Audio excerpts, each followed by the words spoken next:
Recording. Good morning, everyone. Quick little intro, as I always do. I'm Anthony Chamont from Tyndall Oliver, safety consultant to a few of the DOT districts. Everyone received the email from the GoToWebinar notice letting you know about today's webinar. On this email that you received, that's up on my screen right now, there's a few important links on there. You've got my email address in case there's any questions or comments, issues with the technical aspects of accessing the information. Dennis, the Safety Academy coordinator's info is here if you have any questions about topics or how to reach the presenters about things. And there is a link as well to the Tampa Bay Traffic Safety site that takes you over to the Academy section of the web page. On there, you can see the upcoming webinars. If there's any announcements, we usually put them up here in red at the top.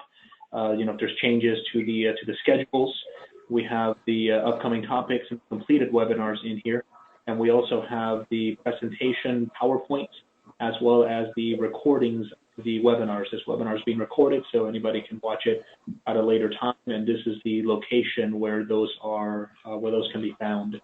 If you look at your handouts as well on the pod for GoToWebinar, the PowerPoint of the presentation has been posted there. And at the bottom of that page as well as in the handout pod, you have the link for loading your PDH credit form that gets sent over to Larry Hagan for getting credit if you're seeking PDH credits. With that, I'll hand it over to Dennis, official intro. All right.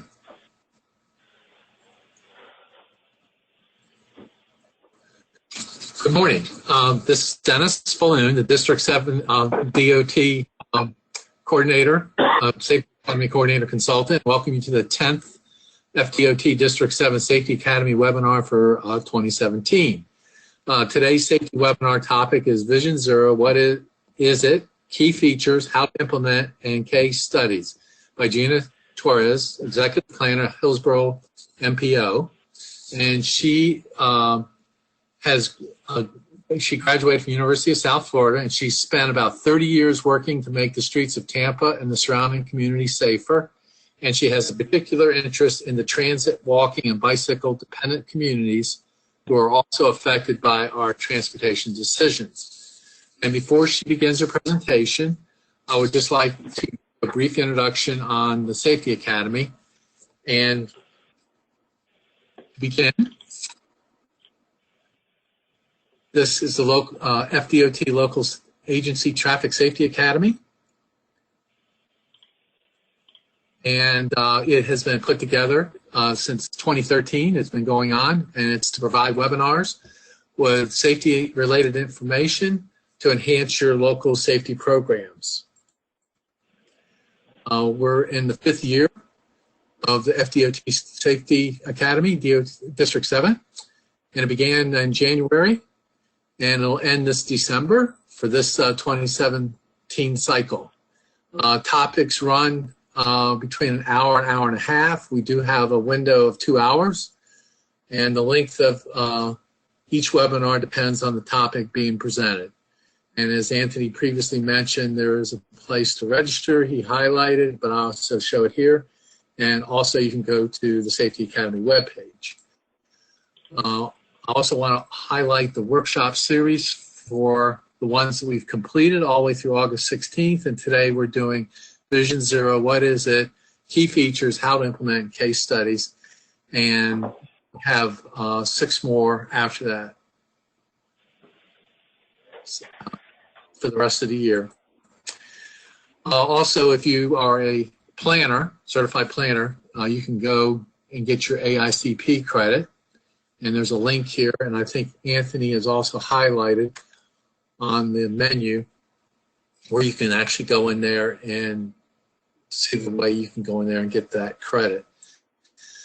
Also, if you are a professional engineer, you can get your PDHs, and this is the place you need to do it. And he also highlighted that, how to get the form, and I believe he has that highlighted also on the menu. And with that, if you have any questions or need assistance, please contact me.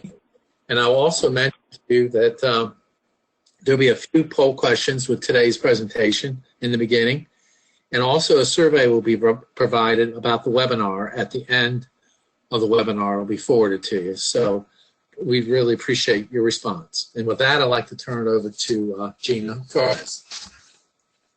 All right, as we transition over to Gina, I'm going to bring up a couple of poll questions, make sure everybody's awake, and let's find out how much you know about Vision Zero.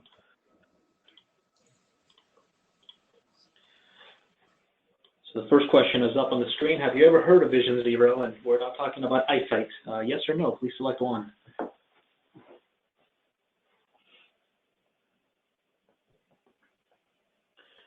Give folks a few seconds here.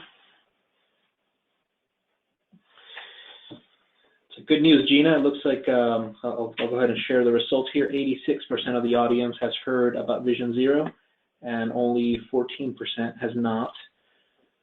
You can see the results there.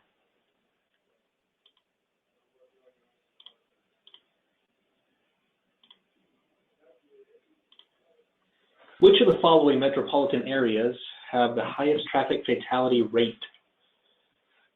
New York, Tampa Bay, Chicago, or Des Moines?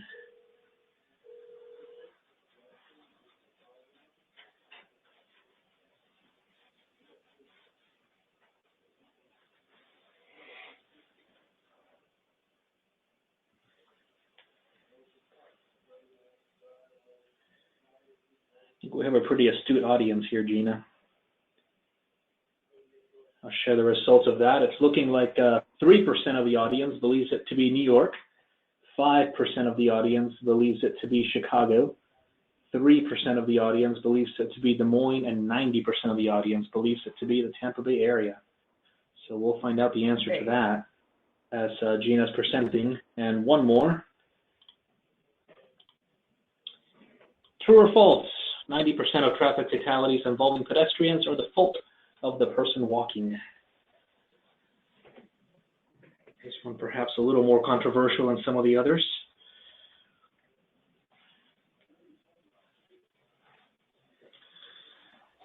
It's looking like more of a split.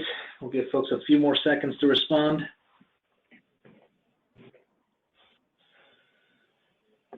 We'll share those results. Right now we're at a 60-40 split. 40% of the audience believes that to be true, and 60% of the audience believes it to be false.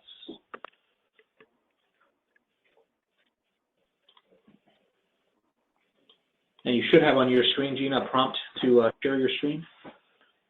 Okay, let me find that. I had it earlier, and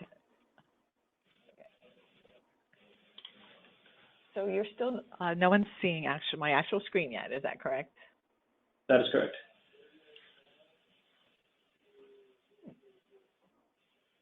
Here, I'll switch it back over to me and then send it back to you so that you get the prompt again. Great. There I go. Okay. I did get it, and is everyone seeing what I have on my screen? Yes, I see that Vision Zero logo. Yes, perfect. Okay. Great. You're good. And Anthony, as we talked about before we got started, if anyone has questions, I'm fine with just popping in and asking me or interrupting or whatever. That's not a problem at all if you have a burning question. So I guess we're live now. This is fun. About the questions, by the way, it is the Tampa Bay area. Let's see, what was my first question? Oh, about Vision Zero. Good. I'm glad everyone, or a lot of you have at least heard about it. And it isn't really subjective, the question about whether the pedestrians are at fault or the motorists are at fault in those crashes, but it is much more evenly split, almost 50-50 if you do an analysis of the crash records. And it's funny, though, I have to share that I have shared a situation with kind of a planner and an engineer, and both had varying. They both felt like the fault were different people. So it's kind of funny that just intuitively we kind of don't always agree. But anyway, I wanted to talk to you about Vision Zero, and it's probably the most challenging assignment I've had in my almost 30 years with the county, and I'm really happy. It's challenging, but it's really a satisfying project. So I'm really happy to have been taking this on. it's a national movement. It's actually international. Vision Zero really began in Sweden, but it was brought to our attention here locally by a grassroots advocacy group. It's called Walk Bike Tampa. And, Vision Zero, it sounds crazy. Really, are we going to get to zero deaths? But it is a vision for the Federal Aviation. It's for Federal Rail Authority. And now FHWA is on board. So it makes sense. Who's going to want to get on board an airplane when their vision is, well, it's okay if we kill 400 people this year. I mean, it's just there is no other option really than to have zero as the goal. And it's really going to take a systematic change, not just roadway design, but in land use and development and public sentiment and behavior. Let me go advance the slide here. Let's see if I can do it that way. Forward. Hold on just a sec. Let's see if I can. Oh, there, it went forward. Okay, so, and you guys see everything I'm saying, so that's not what I wanted to happen. Let's go there and there. Okay, great. So in 2015 or so, we had just really spiked from our usual 35 to 40, people killed while walking to more than 50.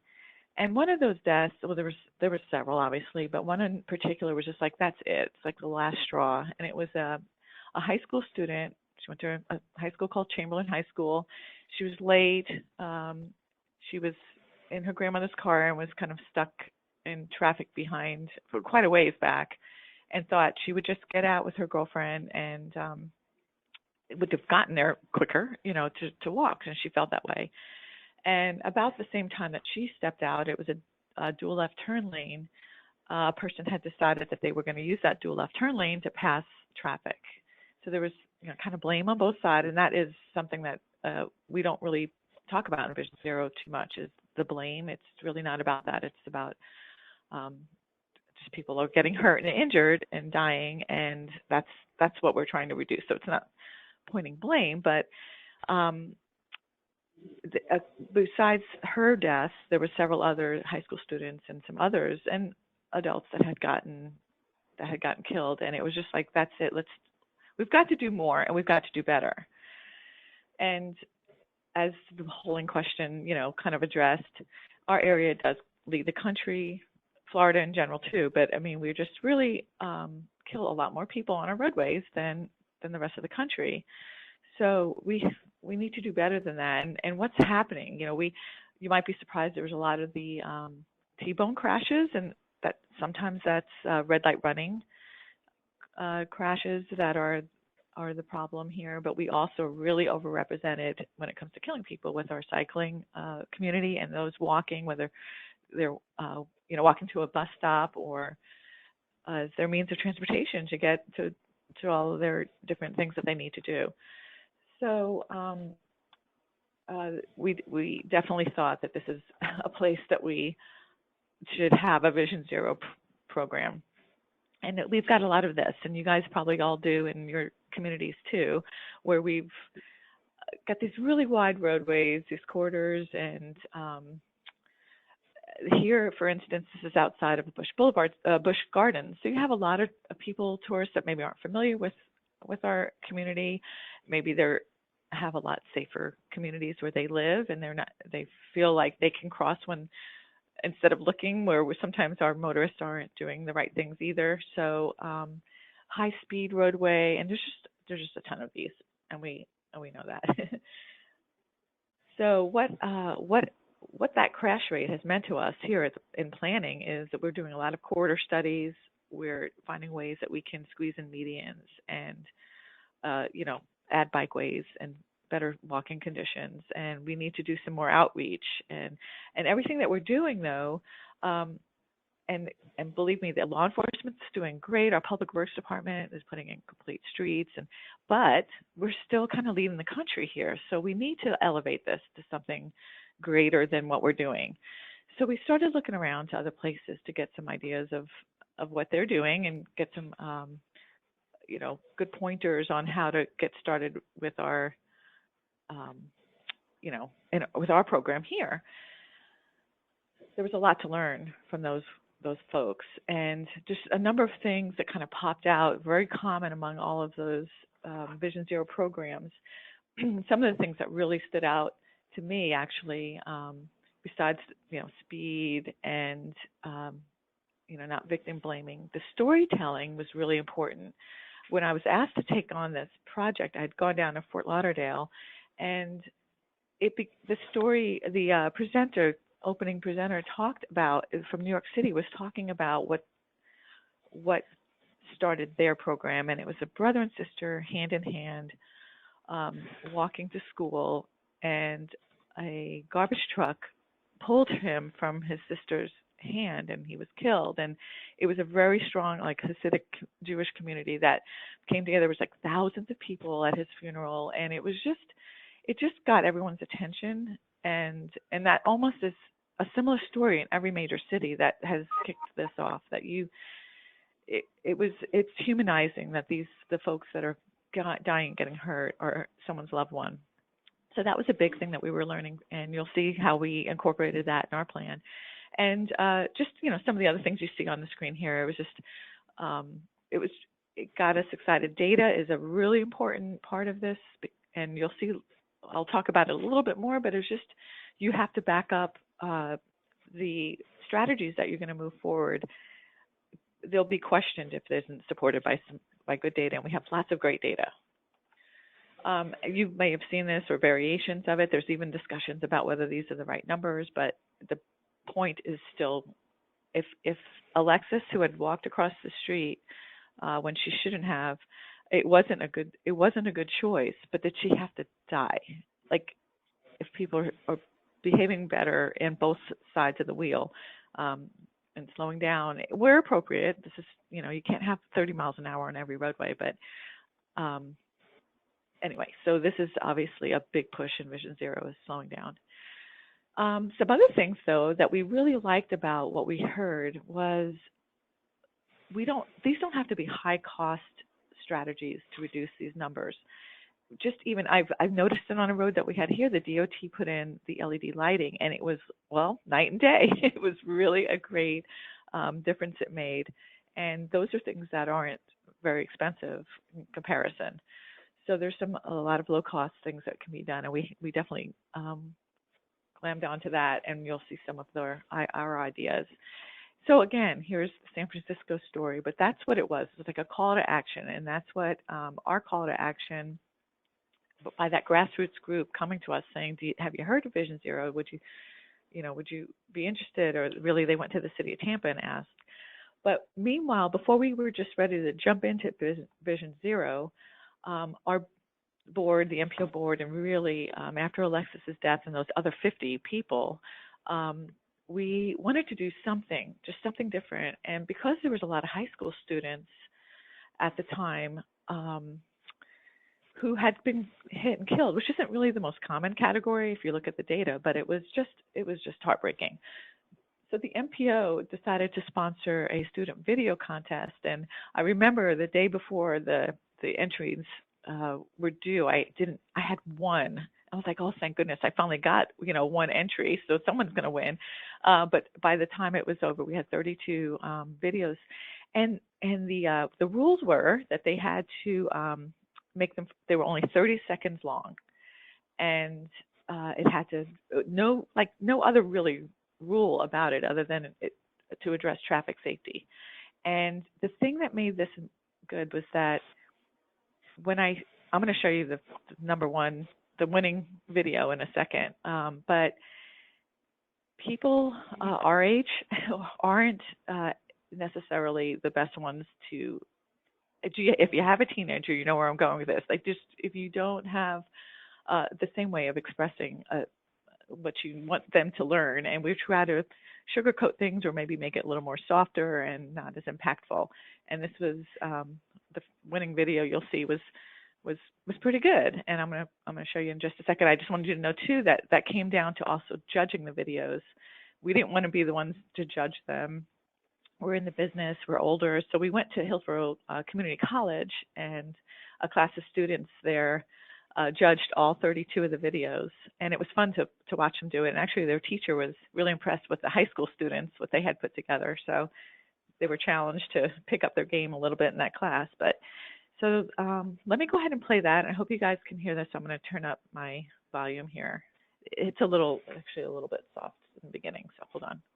It's only 30 seconds, so don't turn your head. It didn't. Oh, here.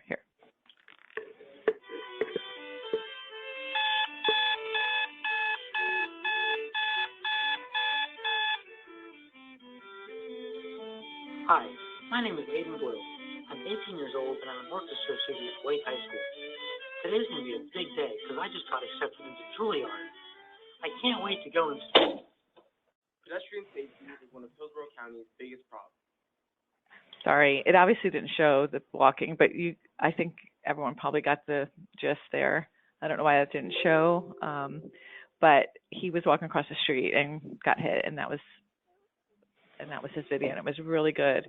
And we were able to display it or have it shown at all the high school, the morning shows. So he got tickets to a Lightning game. We had our Lightning shirt was given to the other winner, and it was really a great program that we put together there, and we would like to repeat that again.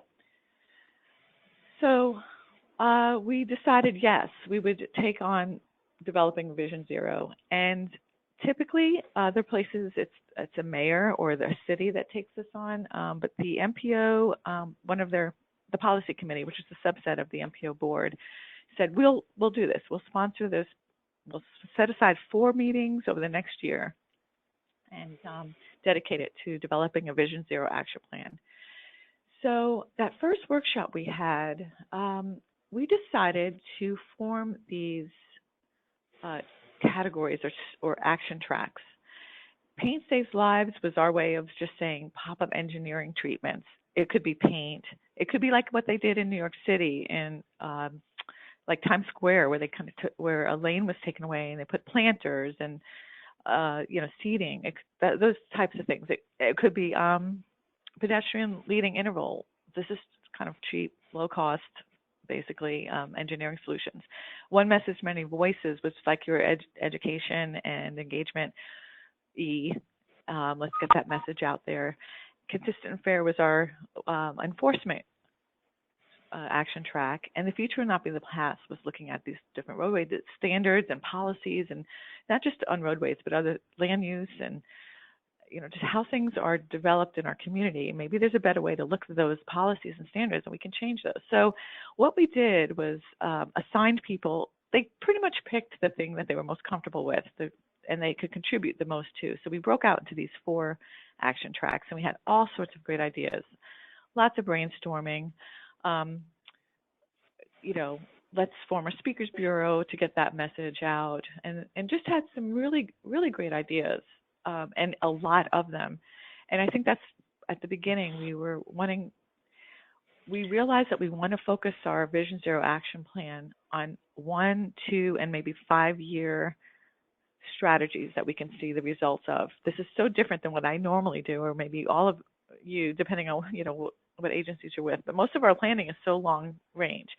It's 10 to 20 years that we're looking at things, and this is a fun project because we wanted to do some things immediately to see some results. So that first workshop was fun, and we had lots of ideas. The second workshop, we decided to focus on one of those action tracks since we had divided out into our groups. Not everyone knew what the other groups were talking about. So we met out in Town and Country at a regional library, but it's right near a very high crash intersection on Hillsborough Avenue and Hanley Road. And our law enforcement partners who had joined in the first workshop, they had gone out previously and done a road safety audit and done some speed studies so that they could tell us, things that they look for, things that we could do, solutions, and other, just pointed out a whole lot of other interesting things that the rest of us hadn't necessarily ever talked about or done. So after the groups did a little tour like that, we went back to the library. We broke back out into our strategy, into our sessions, into our groups, I should say. And and kind of kept refining those strategies. What came out of that workshop, and this is, I'm not expecting anybody to look through all this, but the point was that we really need to have great data. Because if we're going to start saying, well, okay, let's put up more lights, let's add more street lights, well, that needs to be done in where the data tells you that crashes are happening, where there is no street lights and it's dark. Law enforcement, don't spend your energy necessarily pulling over cyclists to give them bike lights if the problem in that community is running stop signs. So just use the data to kind of guide the solutions that we're going to come up with. So we did a lot of data mining. And some of the things, and by the way, our messages too, in that one message, many voices, our outreach and education also needed to be saying backed by good data. So these are some of the highlights of that we realized that let's focus on aggressive driving where there's no lighting. Let's focus on and map and use our outreach for the issues that we really have. It was what we thought, but 75% of crashes are on roads that are over 40 or over. Maybe speed reduction is appropriate in some places. If 1/3 of our roads are the culprit for the most injuries and deaths, if you can do something on a couple of those, you really see a reduction in your rates. So it was really great, and we have a lot of data and we've done a lot of mapping. So by the third workshop, we decided to highlight one of the other action tracks, that Paint Saves Lives action track. Again, a lot of the other teams didn't really know what they were talking about or what they were working on. It was fun to mobilize this, I have to tell you. We had gone to, the MPO was doing a study anyway on this corridor, and it just so happens that the bike lane had really reduced in width, and it was kind of worn out, the lines on that part of the bridge. So cyclists really weren't going over this, and they were getting up on the sidewalk or trying to. So we decided that we would demonstrate painting the bike lane green, and it's 600 feet, and we had to find some soluble paint because there's a river underneath, and we didn't want to, it was actually very fun to get this mobilized and getting the road closed for the first, for a couple hours that morning of the meeting. And it really brought us together. We were able to do it in a really short period of time. So that was great. And by the way, it stayed green for a really long time. It might be green now, and that was done in April. But I was really happy to see that the coalition members, and anyone becomes the coalition member if they attend these meetings, we now did not break back out into our 4 action tracks. We allowed everyone to look at each other's strategies that had been narrowed down for all the prior meetings and vote and pick the ones, prioritize them basically for not just, the easiest to do or the most cost effective, but also the most effective, and however they wanted to rank those. So we were able to rank all the strategies. I want to bring this up because at least 3 times or so, all of the ideas that we were producing, as they were being drafted and coming together, we presented this to our MPO committees, and they're technical and they're citizens. We have several committees, Transportation Disadvantage, there was Livable Roadways Committee. So a lot of different eyes got to view what we were coming out with. And I also brought it to the IT summer meeting, which was great because at this point we were still pulling this together, and it was fun to see someone who's never even been in Hillsborough County or planned here was able to look at some of the things that we were coming up with and gave really great feedback. That happened all before the last and final workshop where we're going to unveil our Vision Zero Action Plan. And this one, we decided to focus on that education outreach track called One Message, Many Voices. And one of the second goal of that action track is to engage with the victims or their families of traffic violence, is how we call it. So I'm going to play a video that we played at the Tampa Theater. We were able to get the Tampa Theater. I don't know if you've ever been down here, but it's amazing theater. It's historic. It was great. We had about 80 or so people come, and I'm going to share with a video with you. It's 15 minutes, but I think you guys, I hope you'll stick in and listen to it because it was really, really well done and moving. I just clicked over to our website, by the way, and the video is here, as well as some of the other things that we're working on. But here I go.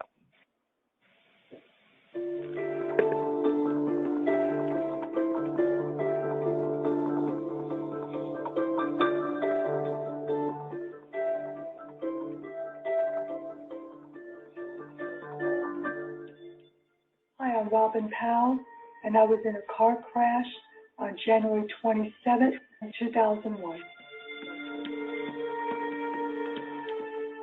Hi, my name is Sean, and I was struck by a vehicle on my bike on April 28th, 2015. Hi, my name is Leo Rogers. I was in a motorcycle accident December 1st, 2007. My name is Valerie. My daughter, Lexi, was killed by a car October 6, 2015, crossing the street for school.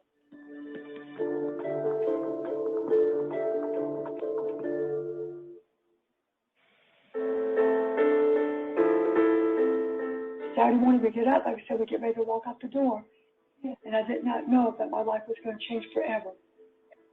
11:30 a.m., a young girl, Nasha Zaria, was at a pub drinking that morning, and she left the establishment drunk. At 11:45 a.m., this young lady crossed the center lane, crossed all 4 lanes and hit his head on. My son was driving, and he did nothing wrong. We did not see this girl coming across the lane, and she hit his head on. It was so scary, and it hurt so bad. There was a trauma life in the arm. That's a real life medical team. They were filming there because it was the day before Super Bowl. She's not talking at all. She seems to understand everything we're saying. She says she has no feeling of movement from the nipple line down. I was completely paralyzed from the shoulders down. I couldn't feel anything. I was barely breathing, and that's all I remember. They do everything just to try and get me to stay alive. And she has a spinal cord injury. So we do a whole lot of studies to say she doesn't or she gets mad at us and gets upset. January 27th till May 10th at Tampa General in intensive care. You never know that your life will change just like that because of someone's bad choice. Chris was driving that day, was 17, and he turned 18 and Dad came home. And all of a sudden, for a young man, I had to see him become a man overnight. He was so much guiltiness in his heart. And he says, Mommy, I never saw her coming. So when I came home, I couldn't go back to my home because being a single mom, who's going to take care of you when you're a quad from the shoulders down? Somebody has to shower you. Somebody has to feed you. They have to put clothes on you. You can't brush your teeth. You can't do nothing.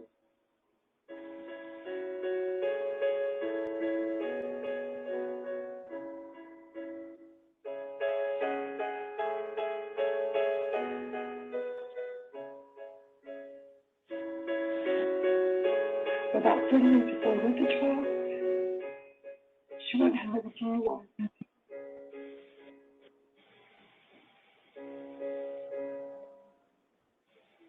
From my experience, most drivers don't know. They get angry with cyclists. They don't think that they have a right to be in the road. They think they should be on the sidewalk. They don't realize that a cyclist is going 25, 30 miles an hour and that's not safe on the sidewalk. Being a bike messenger at the time, that's how I made my living, as a cyclist. And I was on a delivery from my employer at the time. I was waiting for the light to change. And I'm looking down the street and I noticed a car ran the light, smashed right into a taxi cab. And the next thing I know, the cab is closer and closer and closer and out of control, driving right towards me. And I was right next to a street light, a pole. So I thought, I'm going to get pinned and die. So I biked out to protect myself.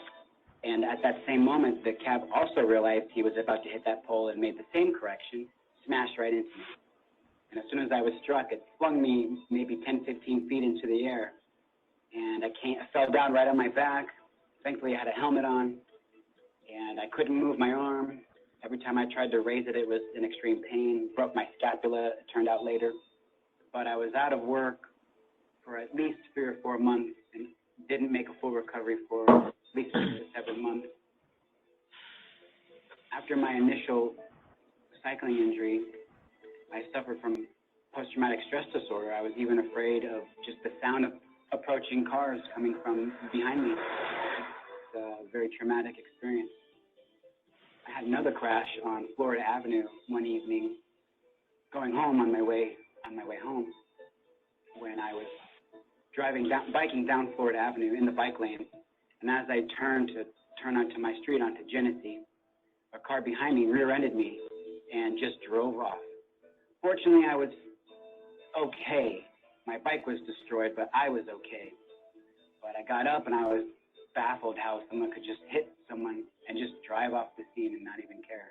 It's shocking. Things that would normally cause a simple little fender bender could end a cyclist's life. So be aware, do a little research on your own and look up the bike rules. We're all out here together. And to other cyclists, I would say, you only anger motorists when you disobey the same rule that they have to abide by. And so when you, as a cyclist, don't abide by those same rules, cause a snowball effect of disgruntled motorists. So pay attention. People had to drive or catch the bus. I was fortunate to ride on motorcycles.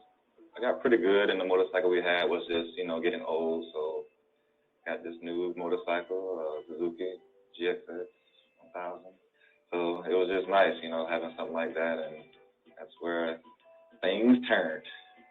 Just a typical day. I went and got some work done on it, so it felt really good, but it let me know that something else was wrong. So I wasn't supposed to ride that day, but I was like, I won't be reckless. I'll just keep it safe. So, but still wanted to be, get one in here and there, a wheelie here and there, and they said I flew past them doing like 100 and something, and when I came down, they heard it, and I veered right ahead of a guardrail and flipped into the river. So my helmet kept my head floating because it's just styrofoam, so that's how they seen me, and that's when they, jumped into the river, and I was going to slid down and pulled me out. It took me a while to kind of accept it. I was like, I kind of accept that I did this to myself. Like, this is your fault. Well, nobody else's fault but yours. Like, you did this. You want to go out there and be hard-headed, and, this is the results of, your stubbornness. They did slow down. A lot of them got rid of their crotch rockets and bought cruisers. Nobody really rides like that. Now they just, casually strolling. Ride to a park, ride to this event, ride to that event. So a lot of that did change, just the whole cycling period, and then me taking on bicycles and still rolling up to these events on a bicycle is just, it really set the mindset and showed them that, dang, he all right. Like, he's okay. Like, literally, he's okay. So just gave them a positive look at, like, whatever issues that they're going through. Like, well, man, he can do it. Please wear a helmet. Even when I'm like just out and about, just talking to kids, stuff like that, yeah, and then the bike walk, Tampa thing, be working at a bike shop, just telling them about different helmet technology that takes a little bit more to get this kind of helmet to, really put you in the state zone to where you would want to wear a helmet because, for one, you paid that much money for a helmet, and then for two, not a bad looking helmet. It's like a nice hat.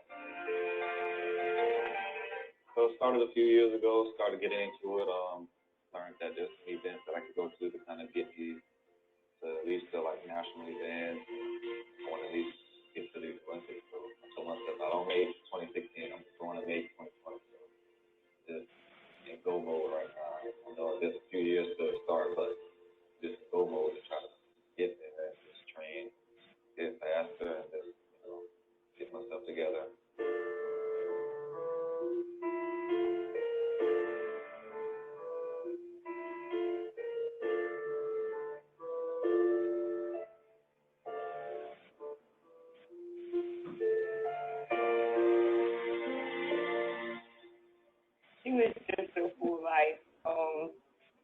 she's fun-loving. She loved everybody, you know, she loved music. She was a big the city of Tampa fan, like all the historical, you know, the towers. She loved the towers. She had goals, you know. She wanted to get a car, and she was about to move, and she just wanted to finish school, and she had talked about being a welder because women welders made a lot of money, and I was like, really, a welder? Yeah. So, you know, she stayed with my mom during the week because that was, you know, the school district, so my mom would drop her off in the morning, and my mom assumed every time she dropped her off that her and her friends were going to the crosswalk, but they very seldomly did that. They would walk, you know, where there's a turning lane. It's not a lifted median, just a turning lane. So they would, you know, cross the two lanes, wait there, and wait for the other two lanes to clear up, and then go the rest of the way. And same thing that morning. But unfortunately, that morning, there was a man doing 47 miles per hour in a turning lane, using it as a passing lane. Where he was going, we don't know because the traffic was at a dead stop. So who are you passing? You know, I mean, there's blame in both areas there, but still kids are kids, and teenagers are more fearless than elementary school kids. So when they say, oh, they're a little more lax on what they do for high schools because they know better, well, no, they're more fearless. They need that same safety that an elementary school gets.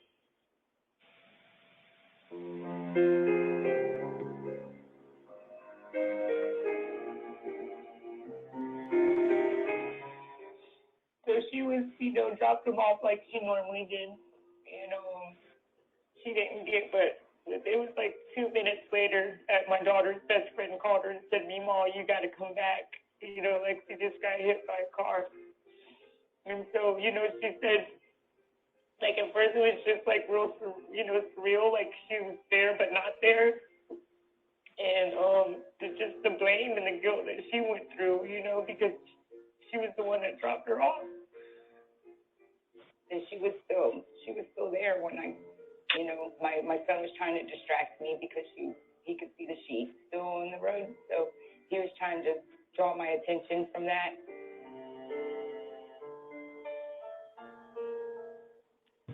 It goes through, it's like a roller coaster, you know, an ache, like a physical, like, ache. At first, I was denied, like, it's not really, like, true, you know, waiting for her to come through the door. And then, you know, coming to terms with it and trying to get counseling and trying to help my mom, like, just get through that guilt and just know that, you know, that she didn't do anything wrong. It's really hard.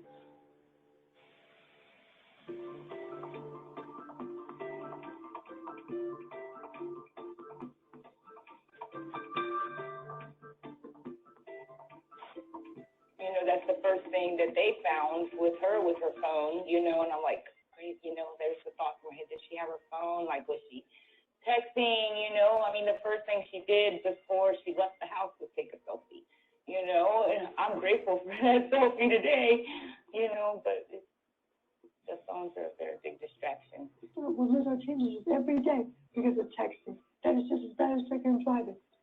It's common to pay attention to the driver's eyes and where they're looking.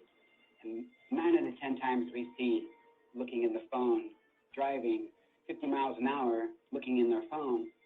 And so when drivers are texting while driving, it's extremely concerning and troubling as a cyclist because it only takes a split second for them to make a left or right, merge, and smash into us and kill us. Like, don't be on your phone. You can wait till you get to your job or whatever. You know, just turn your radio up and just enjoy your ride. But definitely paying attention to the road, man, is just a big thing. And to hear all these hit and runs, it just doesn't make any sense.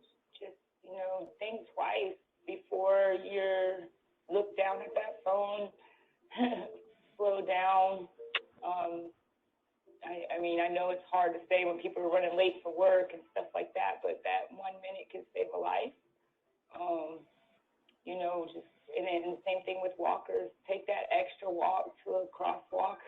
You know, take that extra waiting time to cross the street. And, you know, just think about the family that's going to suffer if a life is taken. You know, like we've really been going through it.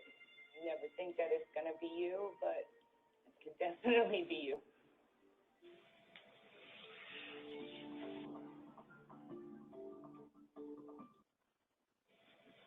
Okay, so thank you guys for listening to that. I'm not done yet, by the way, but I just wanted to thank you for listening in. It was obviously a very moving workshop there, and listening to that. And Val was actually at the meeting, and we had some testimonials even in the audience of people who were impacted. So I think it's really important that those messages get out there.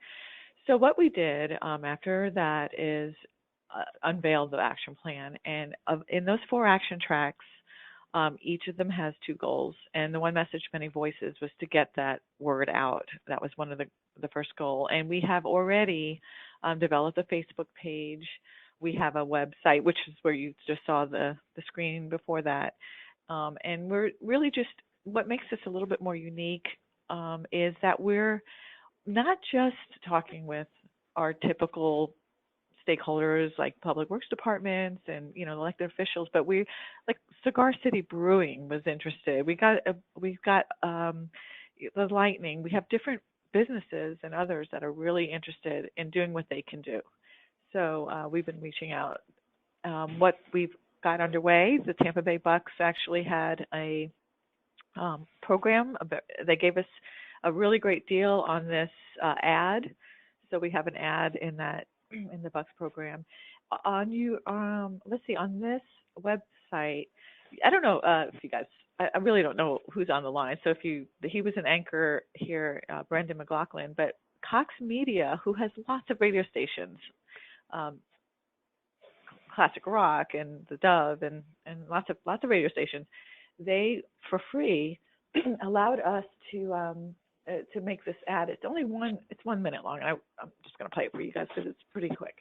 And it was playing whenever they'd have a gap in their songs. I'm Brendan McLaughlin, here to tell you about an epidemic in Tampa Bay. Last year in Hillsborough County alone, about 1,400 people suffered serious injuries. 170 were killed. The cause? Traffic crashes. Crashes are a fact of life, right? Wrong. We can do something, and we should, because Tampa Bay consistently has one of the highest death rates in the nation. What makes our main roads so dangerous? They were built for speed. The difference between 30 and 40 miles per hour doubles the chance of death. Factor in alcohol or texting, or even just being on a poorly lit street at night, and the likelihood of a fatality soars. But now there's Vision Zero, an international movement with a goal of 0 traffic deaths. Cities across the country and around the globe are changing their roadways to calm traffic.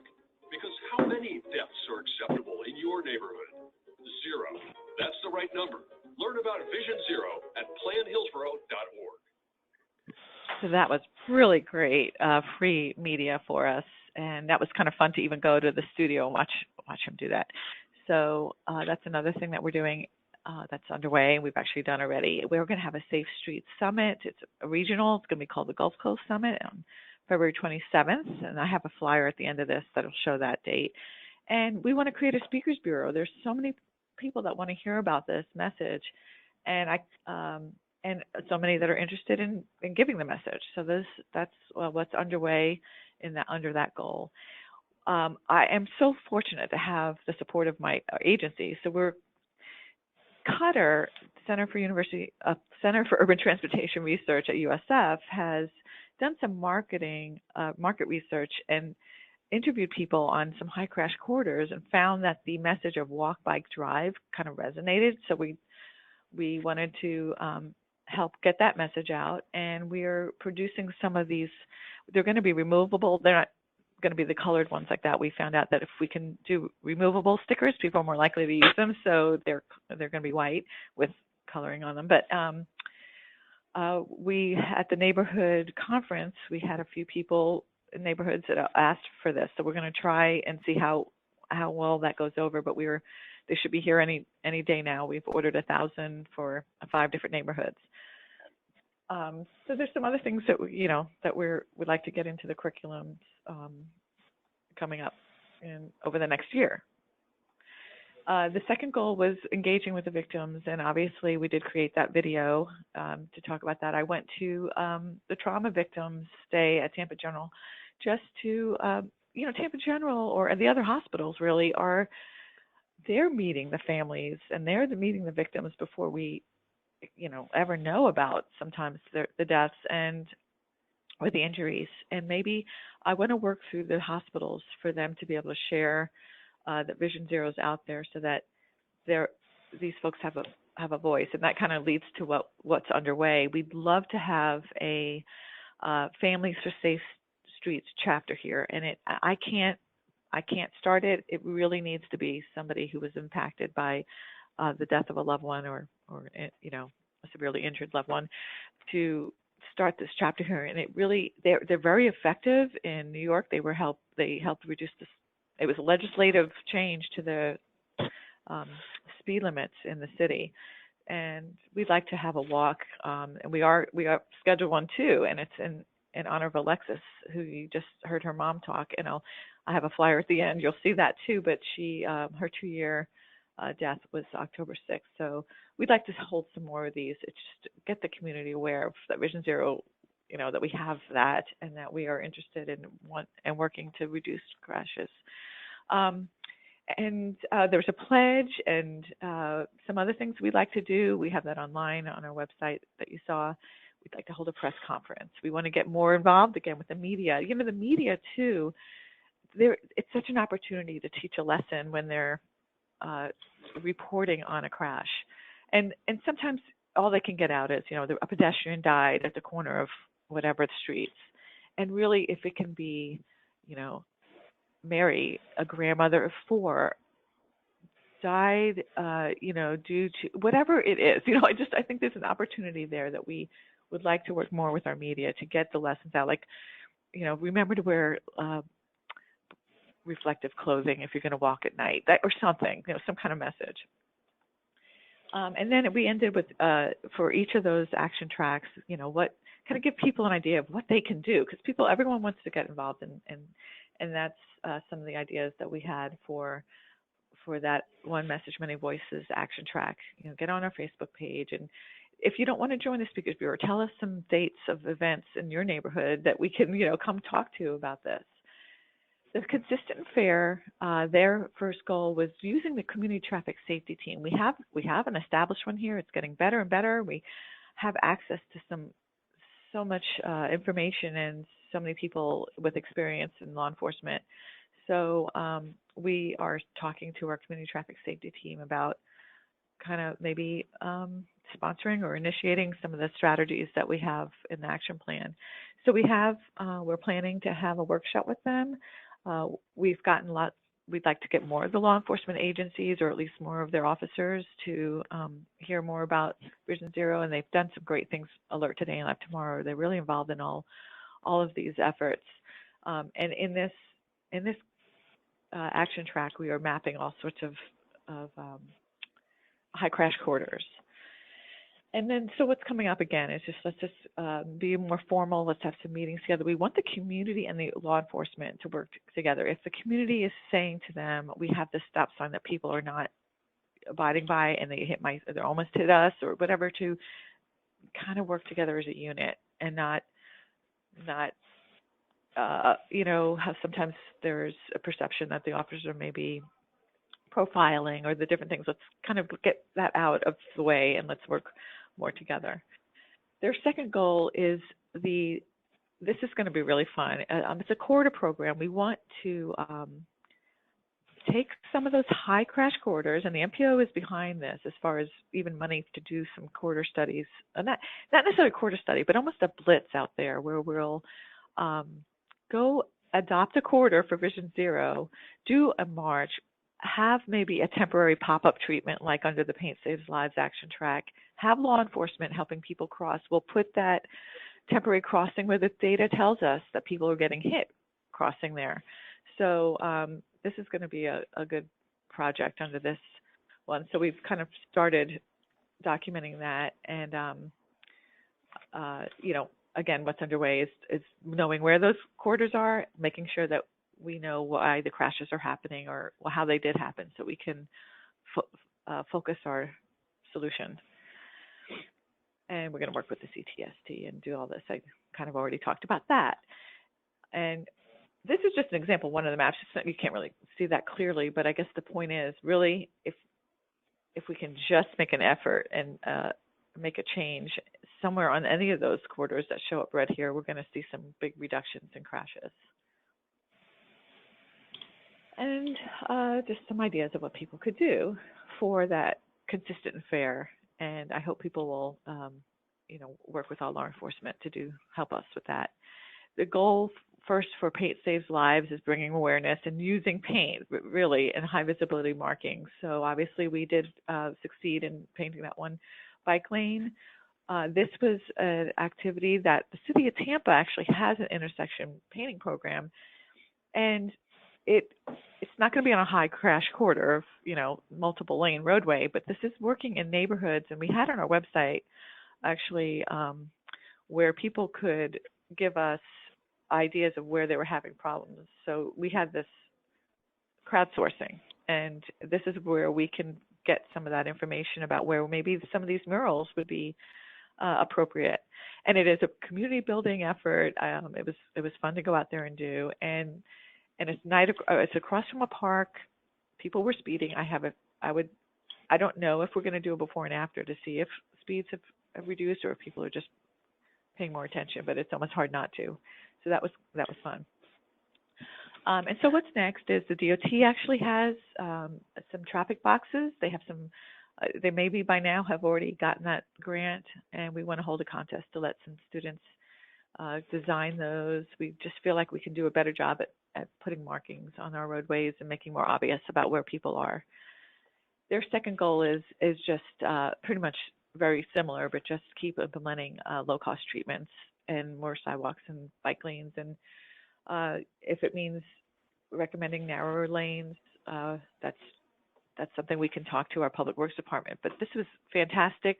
Here's an example that actually in Lakeland they did this, but here's a county leading pedestrian interval. And obviously it's really not very costly to do this, to give the pedestrian has the green, the walk symbol before anyone else is moving. And it just gives them a few extra seconds to get going and crossing. And we think this is a great treatment and a great idea where it's appropriate. And we hope to see more of those.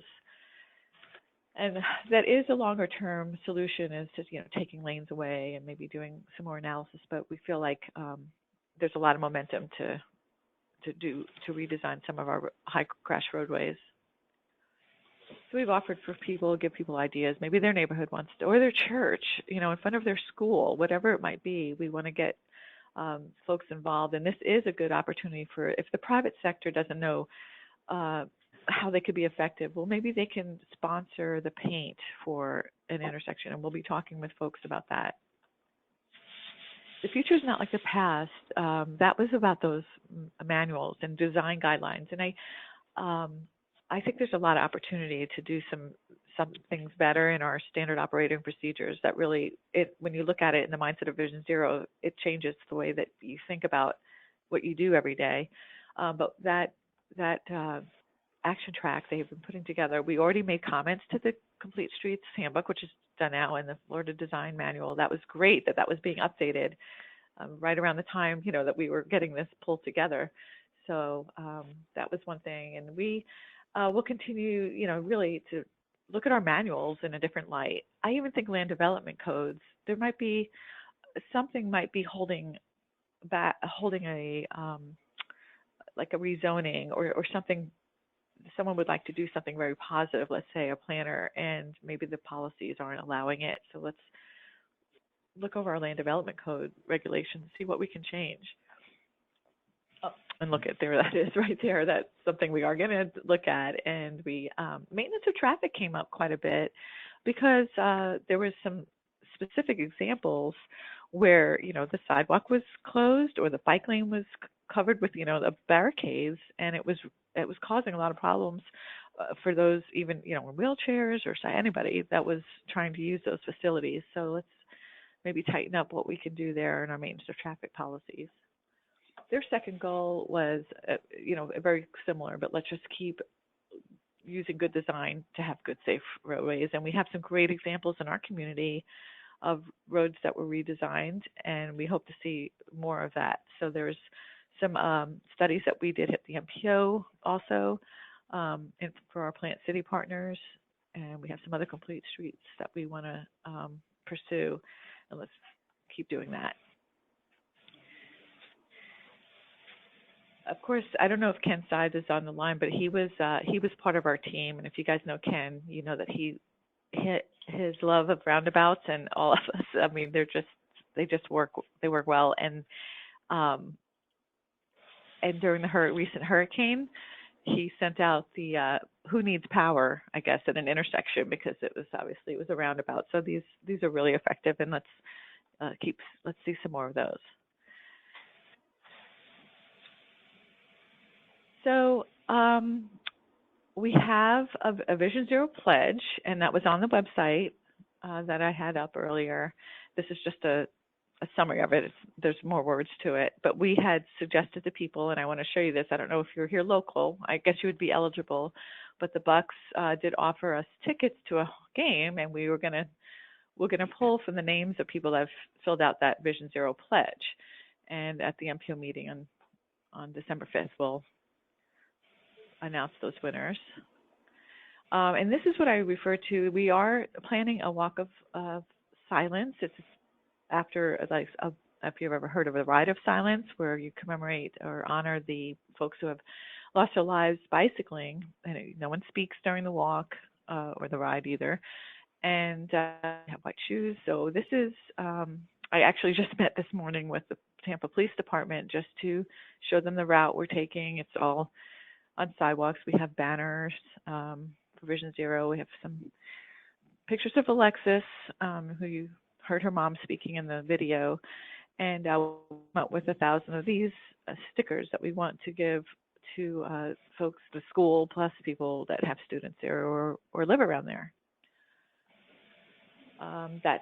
This is the other event that I was talking about in February. It's kind of still coming together. We're not sure who our keynote speaker will be yet, but there's a webpage if you're interested in hearing and knowing a little bit more about that event.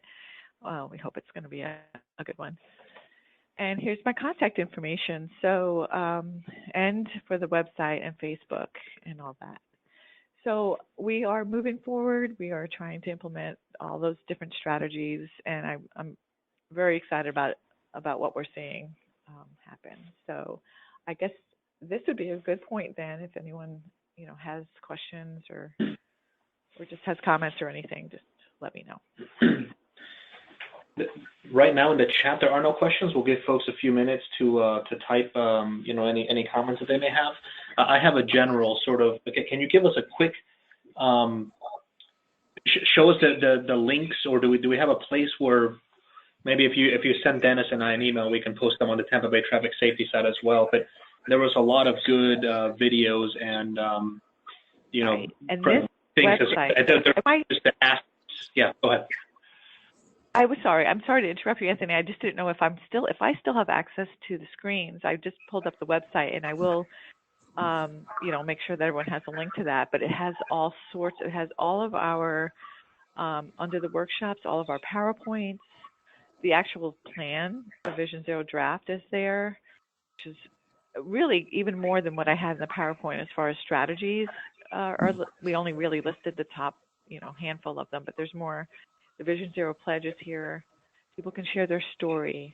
So this would be a really great website for people to be aware of, and that'd be great if you could send it out. Okay, so basically just the Plan Hillsborough Vision Zero website you have on screen right now is the place that has links to everything else. The contest winners, the one that was on YouTube, there's a link off of the webpage to that as well? Yes. If you don't see it on that website, I can't. We've had so many. We can do the old search, because we do have the student video contest. We have the top 8 of them, I think, are listed. I put my glasses back on. Student video. Yeah, because unfortunately, I'm sorry you guys didn't really get to see I mean, I can show you right now. It's only 30 seconds long, but they were really great. So the top 3 are listed here.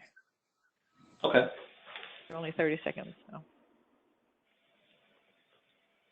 That's great. Yeah, because I mean, that there was in the chat there was a couple comments about, hey, where was that video? I don't want to see it. So I mean, this is great to show this information. Okay, good. As far as info is. You guys have a lot of information on here. Yeah. I hope it's hopefully easy to get to if you have things you want to see. What are some challenges, Gina, that you guys have faced when, sort of approaching a community or getting into a new area, or, when you're getting into some of your new educational efforts, so that people can kind of plan for those? Any words of wisdom for a jurisdiction that's just kind of getting started? Absolutely. Actually, in the very beginning, there was some resistance from our partners in the public works departments, because they were so proud of the things they were doing, and they should be, like, restriping roadways and narrowing them, and they were doing such great work that they felt like a little defensive. And it took a little bit of time to say, we just want to elevate the great things you're doing. The stuff that's going to come out of our action plan are short term. They're a little, they're different than what you're doing, and we need you. We don't know how many lives we've saved already, so that's something I preach all the time. Like, you have saved lives because of the things you've done. We just don't know. So that was a little bit of a challenge at first, and then engaging the victims. I feel like I'm a very sensitive person, and I was able to really, I'm very close now with Alexis's mom and others, but it was really hard to get people to feel comfortable telling their story, even if it had been years from the time of the crash. So obvious. I mean, it's obviously a very sensitive topic. So I was challenged there quite a bit, and that's why I'm hoping that we can have, it could be Val, it could be somebody who starts this chapter and gets is able to make connections with some of these other folks. So that was tough. I was surprised. I was happily surprised that I was able to get a lot of people interested in helping to develop the plan, like this coalition that I keep talking about. You didn't have to. No one really. If you show up, you're part of it, the movement.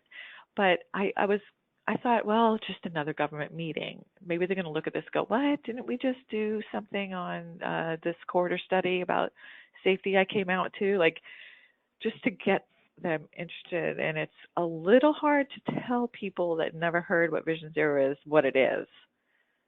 So it's just repeating myself and getting in front of other people. I think that's probably going to be the biggest challenge.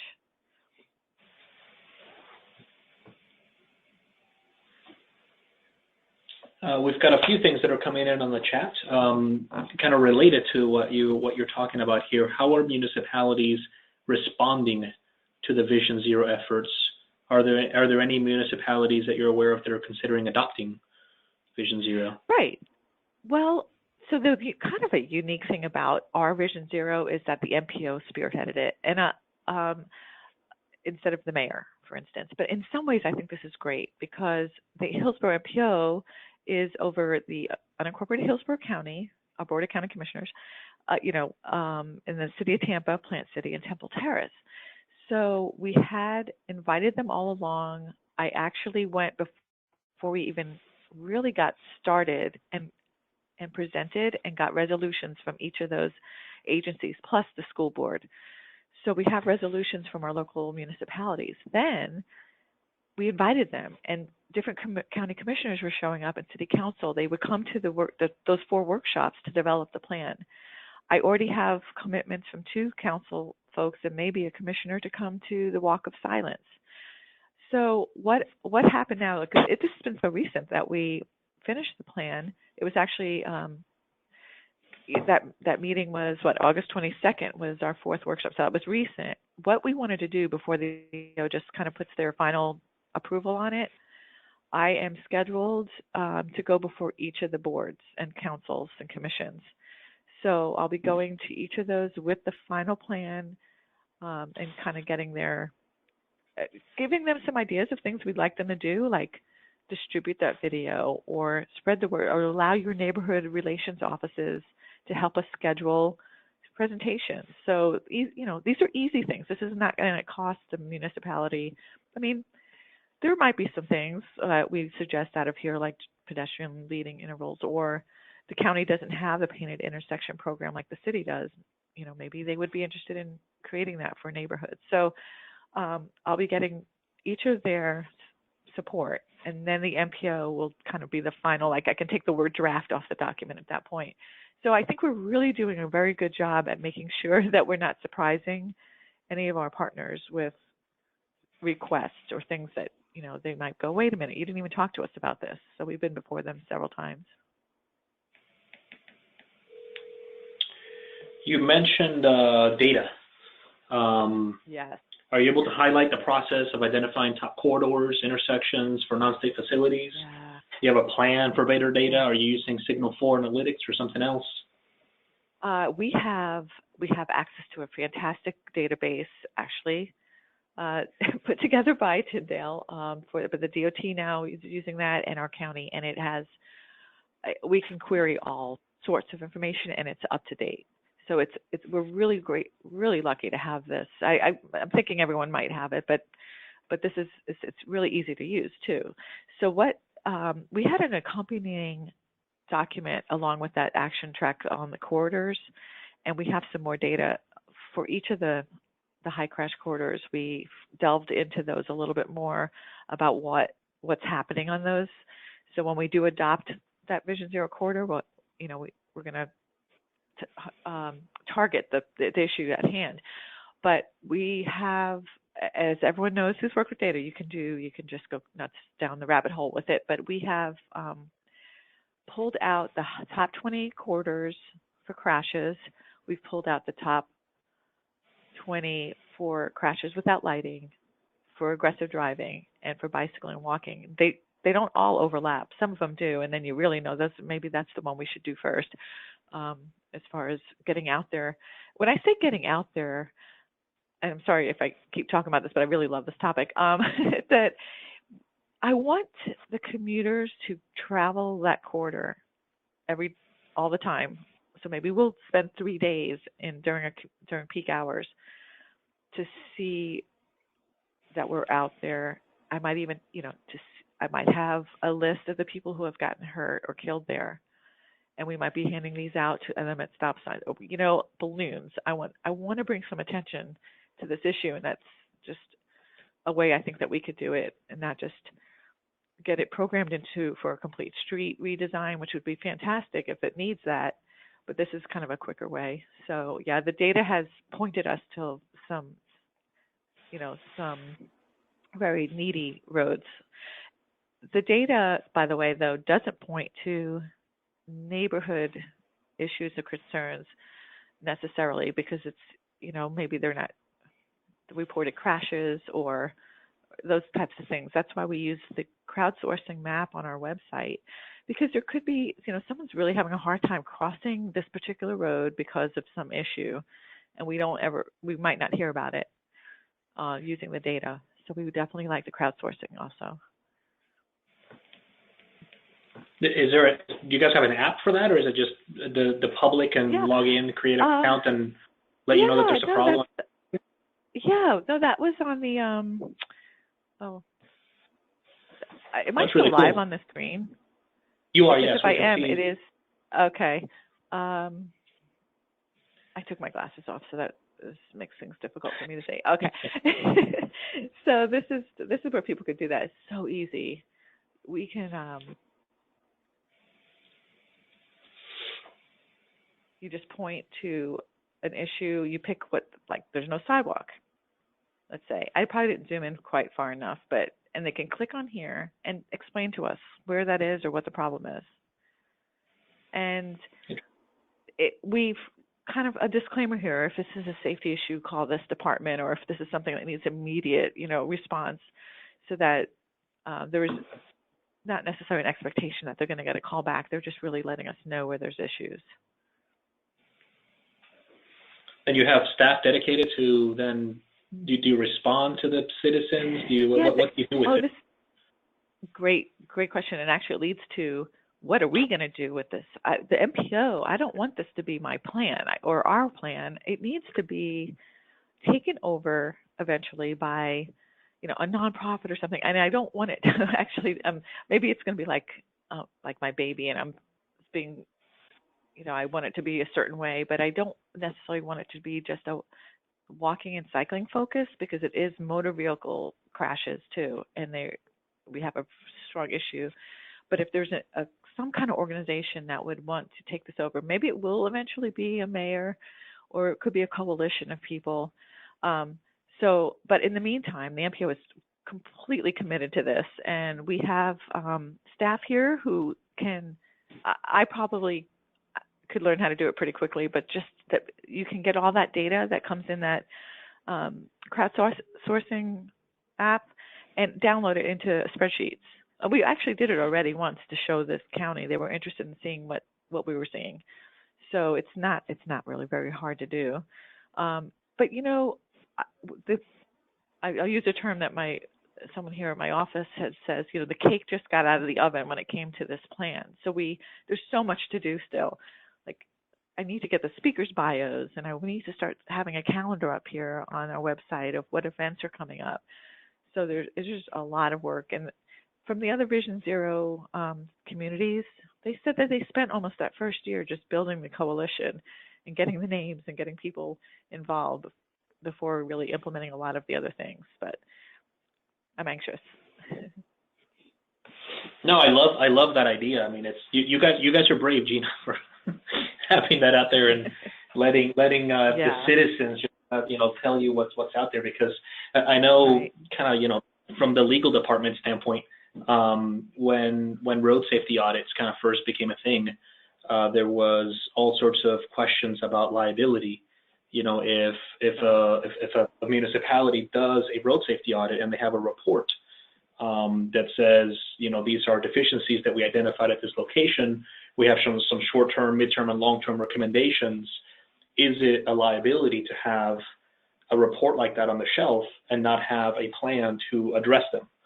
Versus, that's kind of one of the things with a road safety audit, is that each recommendation is supposed to have an agency response that says, we acknowledge that that's a problem at the location. Because of our funding limitations, we're not going to be able to get to that right away. We're aware of it, and we're going to be proactive, and it's down the list, but it's on the list. Right. And now the agency is being reactive. Now the agency is being proactive, and it helps in the case of crashes at locations where there are known problems, because you're being proactive and you're identifying locations ahead of time. So you're not being negligent and not knowing that things are out there. You're actually being proactive and identifying things. So I think it's a great approach if you can look at it in the same way that road safety audits are approached, or it's a proactive solution. I think that's really cool. There was a follow-up question on the crash data, and this was actually from the chat, Gina. It wasn't me trying to get you to say how great our crash data management system is. But they were wondering where the data comes from. What is the source of the crashes and Signal 4? I don't know if you want to answer that, or if you want me to talk about it briefly. Or I mean, you can. I mean, they're from law enforcement crash reports, right? And then they get given to I think it's in a company that does the data input or whatever. But it's really well. Why don't you? I mean, if you probably have more detail on it. I mean, the 15-second answer to that is, I mean, the custodians of the crash data in the state of Florida is the Department of Highway Safety Motor Vehicles, HSMV. So all the data eventually, after a police officer fills out a report, ends up in their hands. From there, and they have a consultant, they're called APRIS. They have the FIRES portal, and that's where agencies are able to get data from. UF, with their Signal 4 system, has a direct link to the FIRES database. Then being a state agency, they're able to get that. And that's the data in Signal 4 is a representation of sort of the most updated information that FIRES provides to them out of the HSMV data. The crash data management system that you use that was created by us uses that data as well. We get the data directly from HSMV and import it into the system, but we also get the data from DOT as well, who in turn gets the data from HSMV. Everybody gets it from HSMV, but the DOT adds additional information to it. They add number of lanes, they add speed limit, they add their section number amount, some information from the road classification system. They also locate the crashes on the linear referencing system. You know, they do a few things. So the crash data management system takes multiple data sources and kind of combines them and then adds some engineering specific things that help you identify these projects. Signal 4, I know, is working on some of their analytics sections, but Signal 4, for the most part, the way that you identify crashes and are able to identify hotspots is just by their section number, so their XY. The crashes are located by latitude and longitude. The CDMS does things like aggregating them to intersections, and we're able to identify hotspots, and we do collision diagrams and some thematic reporting. There's just sort of additional things. But the short answer is that all the data comes from the Department of Highway Safety Motor Vehicles. And we regularly, whenever I'm doing a study for anybody, I pull up the CDMS and Signal 4, and I go into DOT's mainframe, and I pull the data from all three systems just to verify that, you know, we're plus or minus only 1 or 2 crashes, because the DOT only has long forms. They throw out short forms. Right. We aggregate things to nodes. You know, so there are differences in our approach, but yeah, everybody gets their data from HSMV basically. Thank you, Anthony. That was way better than I could have responded. Yeah, this is neat. There's a lot of effort that has gone into what you guys are doing, and I feel like you're pretty far along with your plans and your implementation. Hey, are there any special funding sources, any set asides for Vision Zero, or is this where's the effort coming from? Well, we're using our planning funds to do a lot of like printing of those stickers and the banners we've just made, and you know, even for the safety summit though, we have a contribution from the APA to have our speaker come. You know, we've got a little bit coming in there, but I really feel like because we're just really getting started, I feel there is an untapped source of business community support. Because how could you, a business community or agency or organization, not support this? I mean, it's just like a no-brainer, and there's some really cost affordable things that they can do. Like the stickers I just produced, they were about $2,000 for 5 of them, 1,000 each, so that's 5,000. And the communities are going to love them, and I think there are other neighborhoods are going to want to see this, or other schools will want the eye break for bulldogs or whatever their thing is. So I feel like we're going to have some more funding coming in, but really it's not very costly so far what we're doing. You know, and a lot of it's, if you're reviewing guidelines, you know, that's really just someone's taking their time in their work to do that. So, I mean, I'm sure there's some things coming up that we could definitely use money for, but right now we're taking the low-hanging fruit that's cheap. Yeah, and I mean, I definitely do not speak for DOT when I say this, but I mean, I know that you know, you mentioned the safety summit, and there are limitations to what the Highway Safety Improvement Program funds, the federal funds, can be used for. Yeah. But I imagine that the department, when evaluating any projects that are being applied for those local funds, you know, if it incorporates a Vision Zero component to a capital priority, that would actually probably look favorably upon a project. All things being equal between 2 projects, if one is an identified Vision Zero, you know, sort of high priority location, in addition to the strategic highway safety plan emphasis areas, that will probably look favorably upon that project. So that's great. You know, other you mentioned the safety summit. So I mean, that's, you know, things that can be used. That's a great point. I did want to mention too. So that painted intersection. There's a small fee, I think $50 or something for the permit for the city. But you know, the paint costs a little bit, and you may have to pay your artist. But they'll work.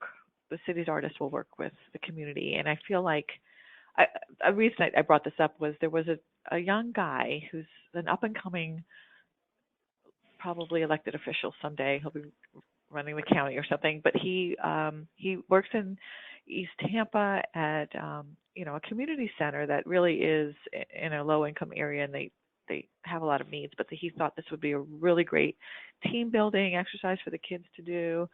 And I have every intention, just like I'm helping Val with this walk of silence, that was her idea. I want to help him with getting that mural moving forward so that he can do that. So, and that's just but it comes to about $2,000 or less, maybe, I think is what the last one was. So these are the kind of things that I think groups would want to contribute to. Yeah, one more funding kind of little tidbit to throw out there. I know Sarita's on the line right now. I don't know if she wants to chime in on the chat and if she has any comments about this. But I mean, you're identifying through your proactive safety point concern map maybe locations where sidewalks are missing or dangerous crossings according to the users. But if these are locations that are around schools and it's school-age children, there's also the Safe Routes to School applications, and I believe the deadline are at the end of December. So that's another, this is just another way of getting information and funneling it to the proper funding sources in order to get the work done. Absolutely. We have a pretty active Safe Routes to Schools, group that get those applications together. So they've been a part of this as well. Well, good. There's no other questions on the chat at the moment. And if we want to just stay on the line for a second, we can stop the recording and stay on the line and see if there's anybody that has anything else coming in. Thank you so much for your time, Gina. This was a great presentation. Gina, this is Dennis. I just wanted to thank you. Gina, you're welcome. I just thank you so much for your presentation. I'd like to tell everybody that's still on the webinar that one of the things I failed to mention earlier in my introduction is I am presently working on the 2018 webinar topics, and you should be looking forward to those probably in December sometime. So just let you know about that, and I'll keep you informed as each webinar moves forward. On that note, also, if there are any webinar topics that you're particularly interested in, please put that in the comments in the webinar, in the survey that goes out to all the attendees. This is a topic I'm interested in, because we have a sort of a preliminary list. I have a hard time with that word, but there's if anybody has any suggestions, we can always take those. The next webinar, Dennis, was it October 4th? Yes, October 4th. Yeah, and it will be covering pedestrian intersection / lighting retrofit. So. And that's FDOT headquarters state traffic studies engineer Humberto Castillo. Let's see, Humberto Castillo. Well, he's a PE. He's with the state traffic studies engineer and FDOT headquarters. So. Okay. Well, good. Thank you, everybody, for attending, and I guess this concludes our webinar.